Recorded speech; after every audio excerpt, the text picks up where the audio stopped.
Dream big, work hard glowing star. The bus hissed to a stop on a gray New Jersey morning. Steam curled around the wheels as commuters shuffled on board, shoulders hunched against the cold. Among them was Rizwan Malik, a 26-year-old Pakistani immigrant with tired eyes and calloused hands. He wore the same faded navy hoodie he had worn for 3 winters now, and inside his backpack, tucked neatly between a stack of resumes, was a leather-bound notebook with 3 words etched in gold across the cover: Dream big, work hard. It had been his father's final gift before Rizwan boarded the plane to America. "Don't waste your chance," his father had whispered, coughing into a worn handkerchief. "Our family's dreams now live in you." For Rizwan, America was supposed to be opportunity. But reality hit harder. The engineering degree he'd earned back home was dismissed as unaccredited. The tech jobs he applied to never called back. He worked double shifts at a convenience store, stocking shelves by day and manning the register by night. Customers barely looked at him, and when they did, it was often with impatience.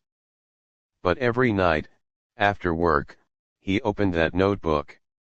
On the first page, in bold handwriting, he had written his dream: "One day, I will build something that changes lives." The spark. One late evening, as Rizwan mopped the store floor, he overheard a delivery driver complaining. "These apps, man. They don't care about us. Always late payments, always shortchanging miles." The word stuck. Rizwan knew technology. He knew how systems worked, how to build them better. For weeks, he scribbled ideas into his notebook: an app that would give drivers transparency, real-time tracking, fair pay. Something small, but something real. Yet, the problem wasn't the idea. It was the world. Investors didn't reply to his cold emails. His accent made interviews awkward. And his visa status was always a looming threat. More than once, he thought of giving up, flying back home. But then he would remember his father's hand on his shoulder, the words in gold: "Dream big, work hard." The break. The break came unexpectedly. One evening, while closing the store, Rizwan noticed a customer struggling to carry groceries. He rushed out to help. The man, in his 50s, wore a long gray coat and spoke with the tired authority of someone used to giving orders. "You didn't have to do that," the man said as Rizwan loaded the last bag into the trunk. "It's no problem," Rizwan replied, brushing off his hands. The man studied him. "You're too sharp to be working here. What do you really want to do?" Rizwan hesitated, then pulled out his notebook.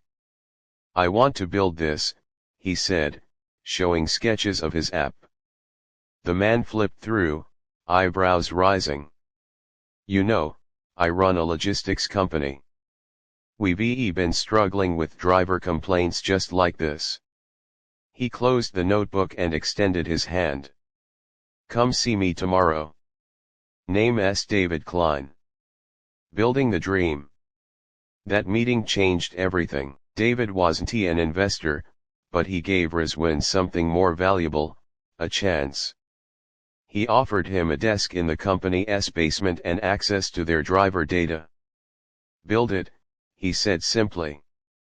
For 6 months, Rizwan lived like a machine. He worked nights at the store, then coded during the day, fueled by instant ramen and sheer willpower. He faced setbacks: bugs that crashed his system, funding that dried up, rejection from friends who told him he was chasing fantasies. But he kept going. And then, one spring morning, it worked. The app launched within David's company. Drivers could see every mile tracked, every dollar owed. Complaints dropped. Efficiency soared. Word spread. Within a year, other small logistics firms were knocking on Rizwan's door. By the second year, venture capitalists were calling him. The twist. Success came fast, and with it, temptation. Investors wanted him to cut corners, maximize profit, charge drivers more. Some even hinted that his visa could be handled if he agreed to certain deals. One night, alone in his small rented apartment, Rizwan stared at his father's notebook. The gold letters seemed to glow under the dim light. Dream big, work hard. Not dream big, sell out. He chose integrity. He turned down the shady offers and doubled down on building fair systems. The road was slower, rougher, but it was his. Full circle. 3 years later, Rizwan stood on a stage in San Francisco, a spotlight warming his face. Behind him, a giant screen displayed the name of his company, True Track. The audience of entrepreneurs and immigrants, young and old, watched as he told his story. "I came here with nothing but a notebook," he said, holding it up. "People told me I was dreaming too big. But I learned something. In America or anywhere, the dream is not enough. You have to outwork your doubts, outwork your critics, outwork even your own fear.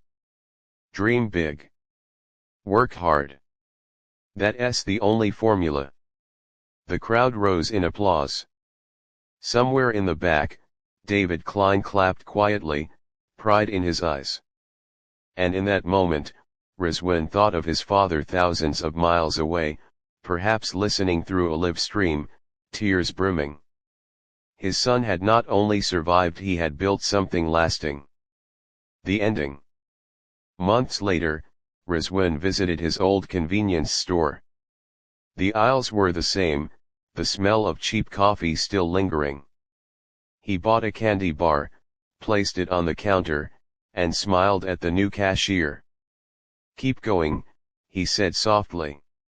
"Your dream might be waiting right outside those doors." As he walked into the bright morning light, the gold letters of the notebook caught the sun. Dream big, work hard.